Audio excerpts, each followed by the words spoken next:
The question is not about what you like. The question is about, does everything around you like you? Have you made yourself in such a way that nobody can help liking you? You like something, you dislike something, it doesn't mean anything, because both what you like and what you dislike are two different kinds of bondages. Both what you like and what you dislike distorts your perception. If you like somebody, you will exaggerate them in your mind. If you dislike somebody, for sure you will exaggerate them in your mind. Exaggeration means you are unable to see things as they are. If you're unable to see things as they are, you can never handle life the way it should be. So liking and disliking exaggerates either in positive ways or in negative ways, but it exaggerates or it distorts life. So what you like is not important. Have you made yourself in such a way, not just people, just everything likes you. Every creature around you likes your presence. Even the flowers, the plants and the trees like you. How can the plants and the trees like me? They are very sensitive to who you are. They are extremely sensitive to who you are. They respond accordingly. If you make yourself in such a way that the very earth that you walk upon likes you, then you will see everything in your life will become a blessing. If everything around you dislikes you, you will see everything that could be well-being could become a curse. Right now, there is no curse sitting upon human life. It is things that people want, it's things that people aspire for, things that they work for, strive to have in their life, which turns into curses in their life. Their work, their property, their relationships, their own body, their own mind, which is the cancer of their life. Misery is not reigning. Never is reigning misery. It's just that things that you like have become source of misery. If you strive to make yourself in such a way, you cannot be helped. Nobody can help liking you. Life will blossom better. Everything will yield their best to you, not their worst. But if you go by what you like, not always life will yield its best. You may have everything and still have nothing.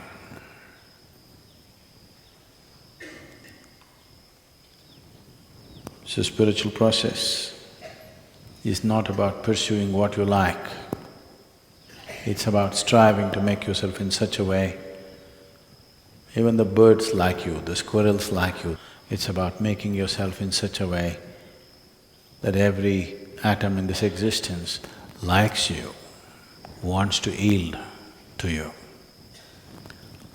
If existence does not yield to you, you do what you want, nothing will work in real sense. You may do something, you may become something, you may earn a living, you may make a living, but nothing will happen. You'll just go through a cycle without nothing tremendous touching your life. So those of you who are living in the ashram, I want you to learn to stand, walk, sit, breathe in such a way that even the stones around you like you.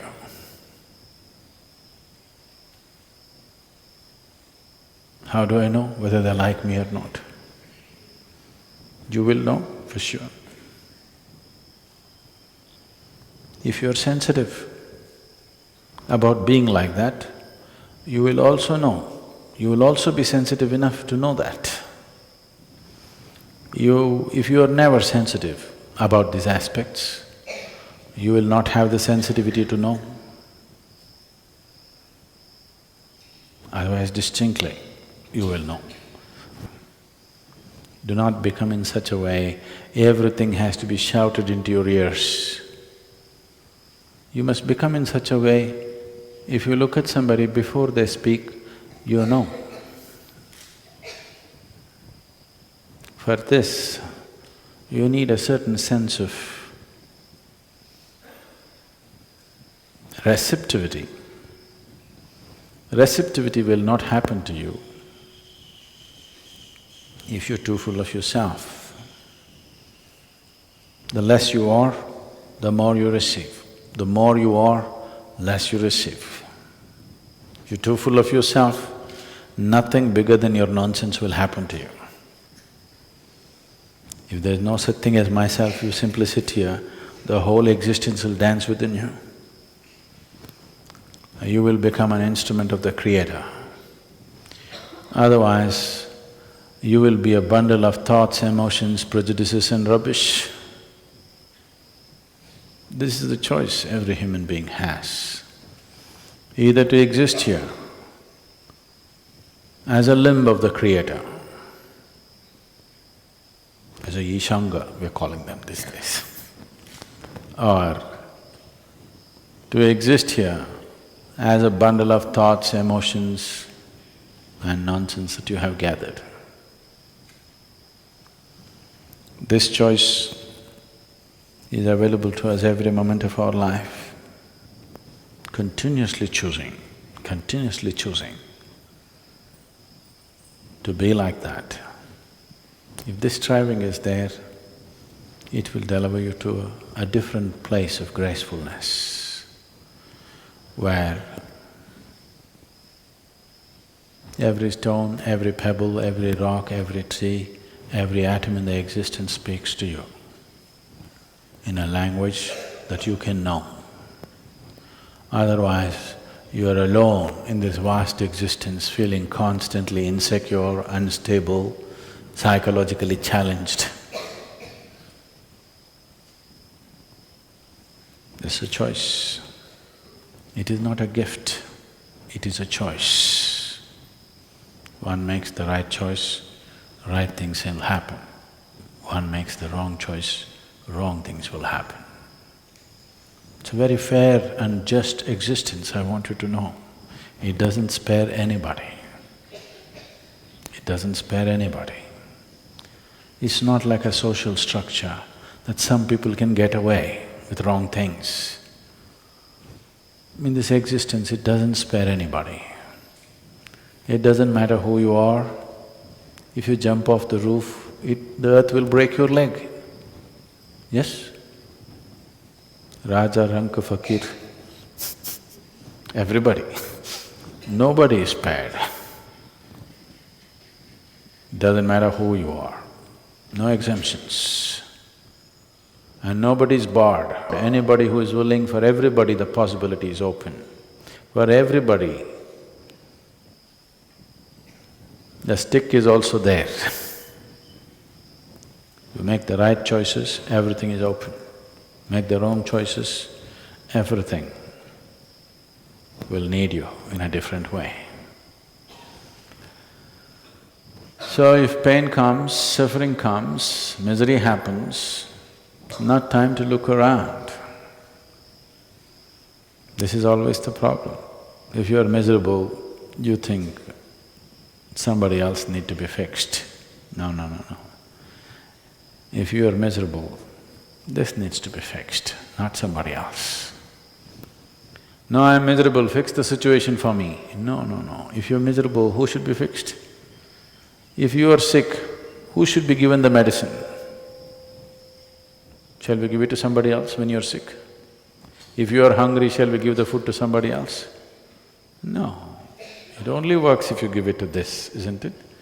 If food is like that, medicine is like that, is that not true with every other aspect? That if you are miserable, something else or somebody else need not be fixed, only this one needs to be fixed. Just to understand this simple fact, people take lifetimes. They think something else has to be fixed. On a certain day, Shankaran Pillai went drinking with his friends.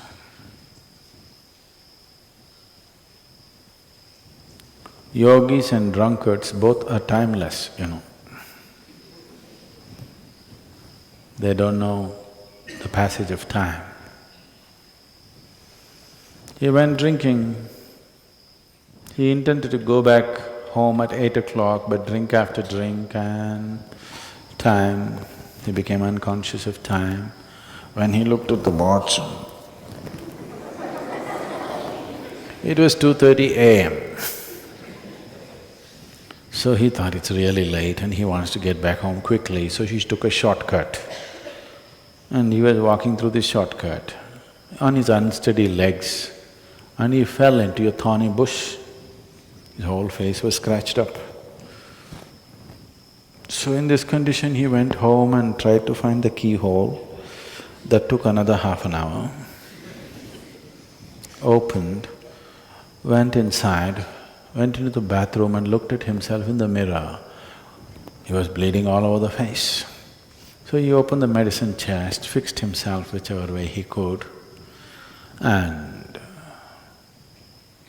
quietly crawled into the bed and slept.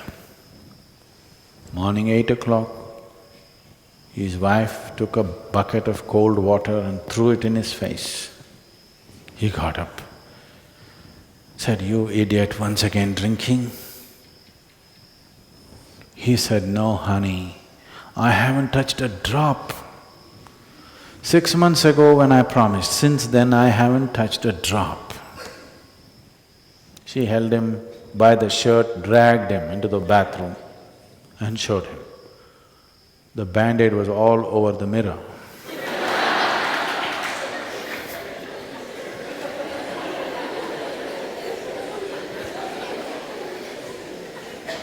Doesn't work like that. Only somebody who is completely unconscious will do such things. If it's hurting here, you will fix it there, because you're completely unconscious or inebriated. So whenever you're miserable, you want to fix that one and that one and that one. No, no, no, this one needs to be fixed. If you put band-aid on the mirror, it doesn't heal your wounds.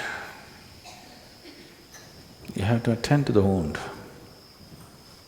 And